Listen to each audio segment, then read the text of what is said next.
My wife cheated with my brother. But that's not even the worst part. Narrated by Mr. Freshy. You ever feel like your life is a slow-burning dumpster fire, and you're just sitting there, sipping coffee, pretending it's fine? I used to think cheating was the worst thing that could happen in a marriage. But I was wrong. You see, betrayal doesn't always stab you in the back. Sometimes it kisses you goodnight, borrows your hoodie, and sleeps with your brother. Chapter 1: The Fairy Tale Filter. Her name was Claire. She was the kind of beautiful that made you forget your ex's name and your social security number. Hair like autumn gold. Eyes like guilt dressed in blue. She walked into my life wearing a smile and red lipstick. And I fell for both. We met at a fundraiser for a dog shelter I didn't even care about. I was dragged there by my coworker. Claire was volunteering, passing out brochures and melting hearts. She handed me a flyer. I asked her out on the spot. She laughed and said, "If you care about dogs as much as you pretend to, I might say yes." So I adopted a beagle. Named him Karma. Yeah, hindsight's a bitch. So was Karma. Chapter 2: Fast Love, Faster Lies. We moved in together after 4 months. She brought throw pillows. I brought trust issues. Together, we made it Instagram official. At first, everything felt like a montage. Brunch dates.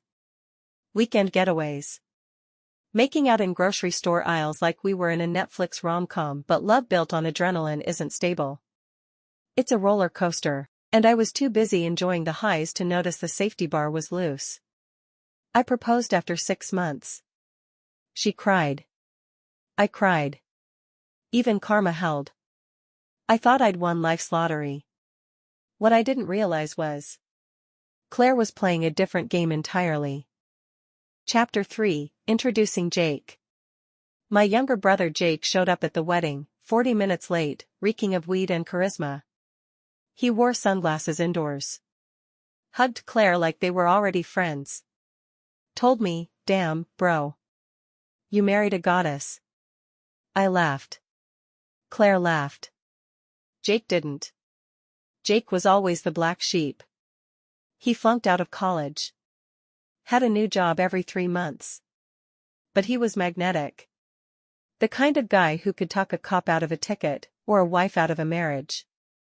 Chapter 4: A Slow Drain. Year 1 was good. Year 2, quiet. Claire got distant. She started sleeping facing the wall.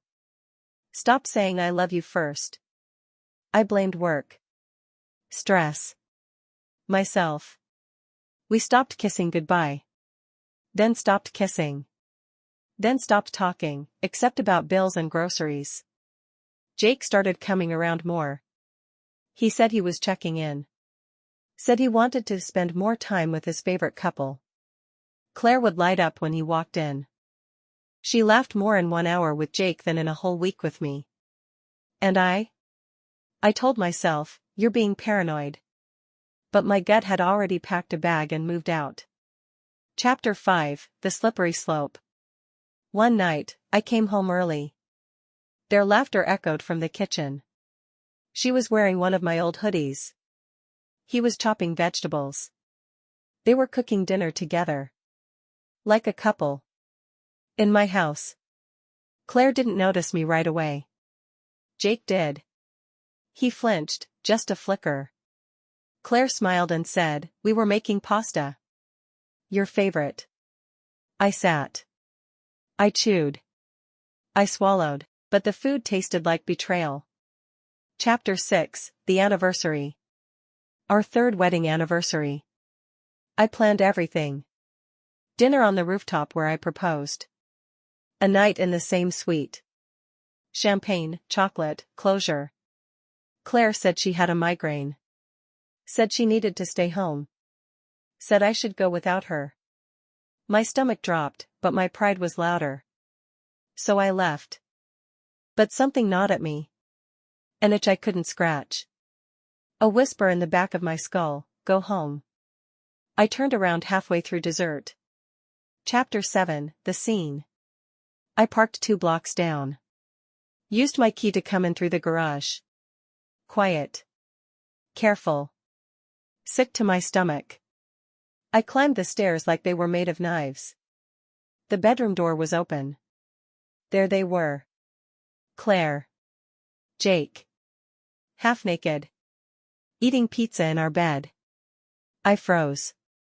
She looked up, mouth open, not from shock, but from mozzarella. Jake dropped his slice. Said nothing. I did. Save me a slice? And then I walked out, because rage is loud. But silence is a goddamn scream. Chapter 8, The Aftermath. I drove for 2 hours that night. No music. No destination. Just the sound of my heart cracking in surround sound.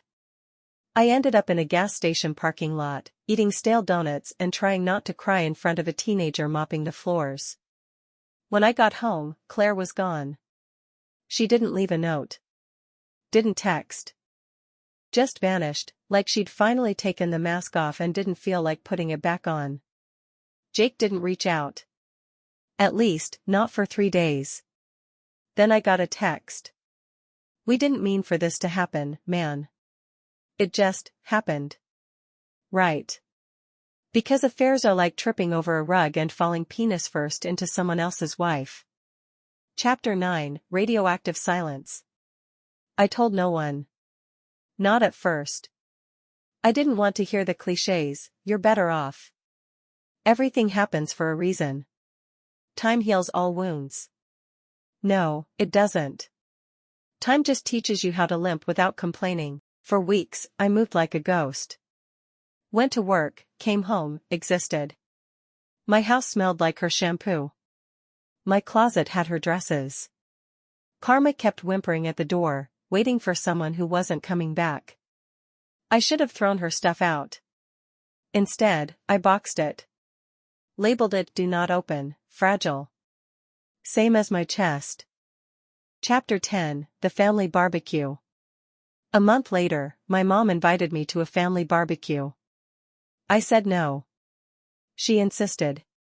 Said everyone missed me. Said Jake would be there. She said it like that was a plus. So I went. Big mistake. They were already there when I arrived. Claire. Jake. Holding hands. No shame. No guilt. Just hot dogs and heartbreak. My aunt hugged Claire. My dad gave Jake a beer. And me? I stood there, invisible in a family I used to think was mine. Chapter 11, The Announcement. Midway through the barbecue, Jake stood on a patio chair, clinked his glass. We've got an announcement, he said, grinning. Claire flashed a ring. They were engaged. Applause. Cheers. My mom cried. I stood there, still chewing potato salad, trying not to vomit onto the lawn. I left without saying a word. No one followed me. No one called. No one cared. That's when it hit me, they didn't betray me that night in bed. They'd been betraying me slowly, silently, for years. I just finally opened my eyes. Chapter 10, The Family Barbecue. A month later, my mom invited me to a family barbecue. I said no. She insisted. Said everyone missed me. Said Jake would be there. She said it like that was a plus. So I went. Big mistake. They were already there when I arrived. Claire. Jake. Holding hands. No shame. No guilt. Just hot dogs and heartbreak. My aunt hugged Claire. My dad gave Jake a beer. And me? I stood there, invisible in a family I used to think was mine. Chapter 11, The Announcement. Midway through the barbecue, Jake stood on a patio chair, clinked his glass. We've got an announcement, he said, grinning. Claire flashed a ring. They were engaged. Applause. Cheers. My mom cried. I stood there, still chewing potato salad, trying not to vomit onto the lawn.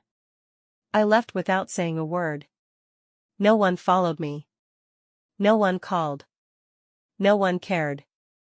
That's when it hit me, they didn't betray me that night in bed. They'd been betraying me slowly, silently, for years. I just finally opened my eyes. "Hi, I'm the ex-husband," I said. "The one who used to kiss the bride, before my brother took over." Laughter. Then silence. I told the story, not bitterly. Calm. Measured.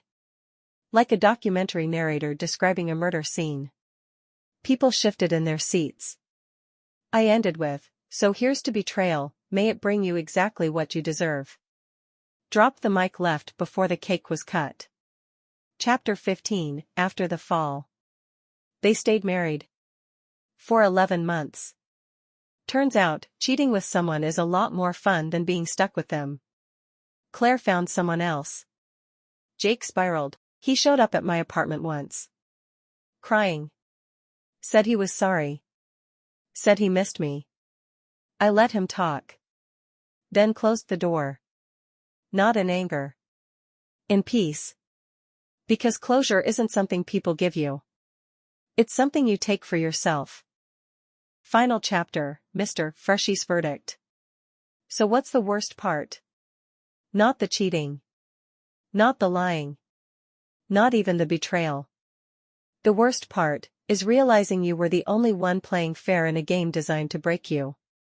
But here's the twist, when you walk away from the fire, you stop smelling like smoke. And start breathing again.